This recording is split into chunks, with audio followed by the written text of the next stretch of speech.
আজ রান্না হবে গাছের লাউ দিয়ে ইলিশ মাছের মাথা দিয়ে। ইলিশ মাছের মাথাটা আমি ভেজে নিয়েছি। এবার কড়াইয়ে সর্ষের তেল দিয়ে ফোড়ন দিয়ে দেবো। ফোড়নে দেবো তেজপাতা, জিরে আর ধনে। তারপর দিয়ে দিব কেটে রাখা লাউগুলো।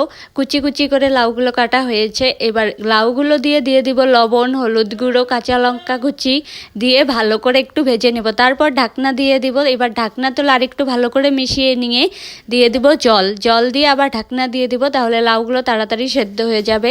এবার ঢাকনা খুলে সামান্য চিনি দিয়ে ভালো করে মিশিয়ে নিব। এবার দিয়ে দেবো ইলিশ মাছের মাথাটা দিয়ে একটু ভালো করে মাথা খুন্তি দিয়ে ভেঙে নিব।